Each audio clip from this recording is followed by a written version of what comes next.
kalau warga masih sering dihantui oleh korban-korban tsunami, yaitu tsunami Mentawai tanggal 25 Oktober 2010. Assalamualaikum warahmatullahi wabarakatuh. Halo sahabat AMC, apa kabar kalian semua?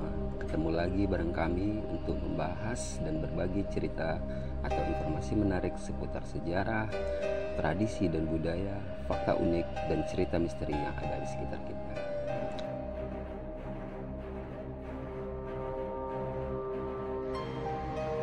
Sebenarnya di dekat pantai itu dulunya banyak rumah-rumah warga, tapi semua habis ditelan tsunami. Tak ada yang selamat, dan bahkan terjangan tsunami sampai hingga ke desa Silabu ini. Cuma di desa ini tidak terlalu terdampak parah. Jadi warga di Silabu masih sangat ketakutan kalau udah mulai gelap. Tak ada yang berani lagi keluar rumah, apalagi untuk berkeliaran.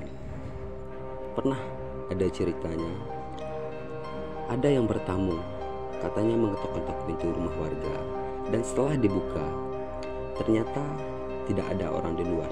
Dan terulang lagi, mereka mengetok-ketok pintu, dan setelah pintu dibuka ternyata mereka adalah hantu korban tsunami.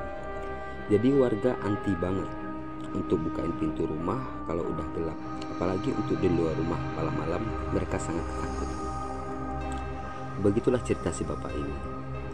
Tapi tadi bapak ini berani buka pintu karena udah lihat kami dari tadi mondar-mandir di kampung ini. Dan si bapak merasa kasihan, dan dia udah pastiin juga kalau kami adalah manusia normal. Makanya dia bukain pintu. Lagian dia juga kepala desa di kampung ini, dan dia bertanggung jawab tentang tamu yang masuk di kampung ini. Dengan cerita si bapak ini, bertambahlah ketakutan mereka. Apalagi jarak mereka untuk kembali ke mobil dari kampung ini sekitar 2 jam lagi dengan jalan kaki dan melewati hutan gitu. Ya, pastinya akan sedikit ketakutan. Lama bercerita, akhirnya mereka pun dengan sangat terpaksa minta pamitan ke bapak ini karena hari pun sudah menunjukkan pukul 9 malam. Ya, akhirnya mereka melanjutkan perjalanan menuju mobil. Dengan penerangan seadanya, flash HP atau senter-senter dari korek api gitu. Perjalanan pun dilanjutkan, dan si bapak tadi berpesan, nanti kalau ada apa-apa di jalan, misalnya orang manggil atau ada yang kedengaran suara menangis, ketawa, cuekin aja, karena itu normal di hutan ini. Wow, ini sebuah pesan yang sangat menakutkan dari si bapak.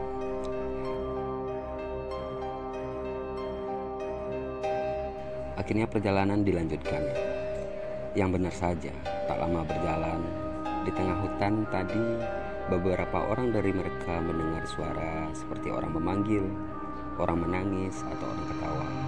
Tapi karena pesan dari si bapak tadi, ya mereka coba mencuekin aja, walaupun ya hati di dalam pastinya sangat ketakutan. Dan ketika mereka udah mulai dekat dengan jembatan putus tempat mobil mereka tadi,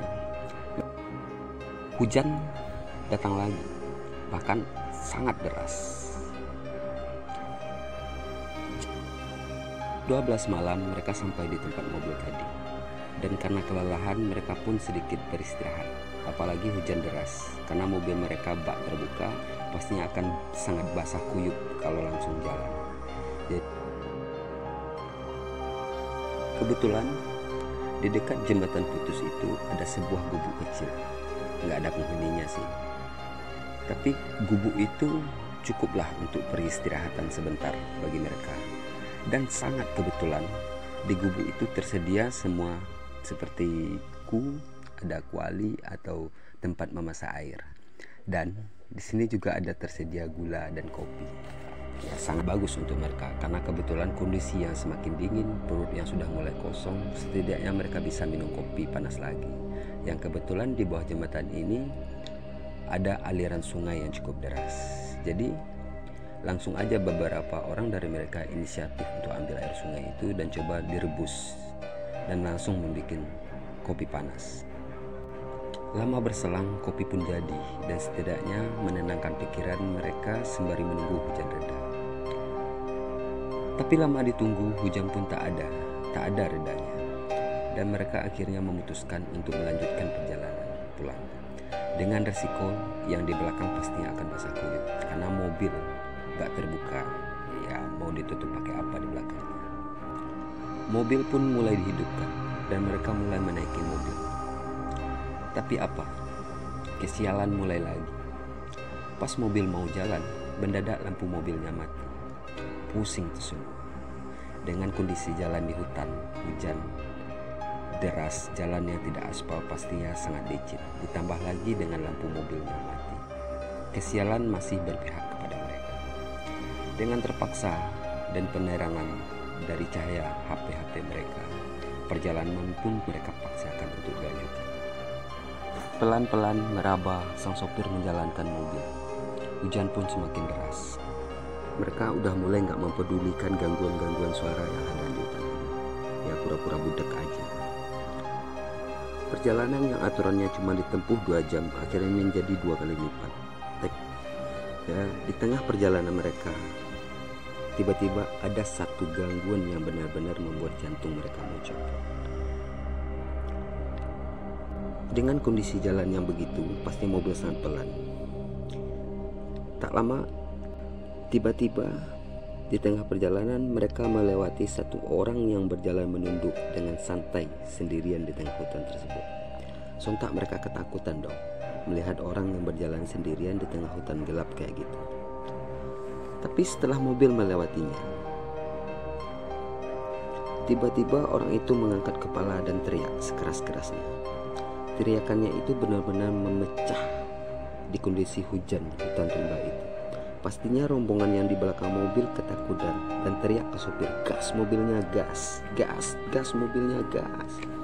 Dan si orang itu tiba-tiba berlari sekencang-kencangnya mengejar mobil kami. Bahkan dengan mobil yang ngebut, orang itu pun bisa berlari hampir sama dengan mobil itu. Dan semua udah pada merem, memejamkan mata, nggak berani lagi melihat ke arah orang itu. Ya sepertinya dia adalah hantu penghuni hutan itu. Namun tak lama, tiba-tiba orang itu berhenti dari pengejarannya dan di sebuah tikungan dia menghilang. Ya jantung mereka sedikit diam walaupun semua udah pada kelihatan ketakutan. Mereka pun melanjutkan perjalanan lagi dengan sedikit santai karena sangat berisiko untuk berjalan ngebut dengan kondisi mobil tanpa lampu yang normal. Akhirnya mereka sampai di sebuah kampung yang memang jalan udah mulai sedikit baik dan juga udah mulai terang dari rumah-rumah warga. Tak lama kemudian akhirnya mereka pun sampai di kampung Sikakap, yang rumah teman lokal mereka ini. Ternyata hari pun udah mulai pagi. Ya mereka sampai sekitar jam 5 subuh. Tak sempat bercerita lagi, semua udah pada kelelahan dan tidur. Jadi bangun di siang hari dan mereka memutuskan untuk tidak pergi surfing hari itu.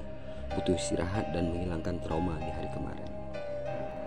Oke, singkat cerita, di hari keesoknya mereka tidak berani lagi untuk pergi melewati jalur darat dan lebih memilih untuk menyewa perahu warga ke spot-spot surfing yang mereka mau. Dan gak akan berani lagi asal ambil buah-buahan ataupun tanaman warga tanpa izin, takut kena sial lagi. Memang di hari berikutnya perjalanan surfing trip mereka berjalan lancar dan mendapat ombak yang bagus seperti harapan mereka. Dan selama 5 hari mereka memutuskan akhirnya untuk balik ke Padang. Dan trip pun berakhir dengan pengalaman dan cerita-cerita menarik di antara mereka. Oke sahabat AMC, sekian pengalaman mistis dari teman kita Panjul yang dapat dibagikan kepada kita semua. Semoga menjadi pelajaran juga bagi kita semua. Jika melakukan sebuah perjalanan, ada baiknya saling menjaga sikap dan hargai kepunyaan orang atau masyarakat setempat.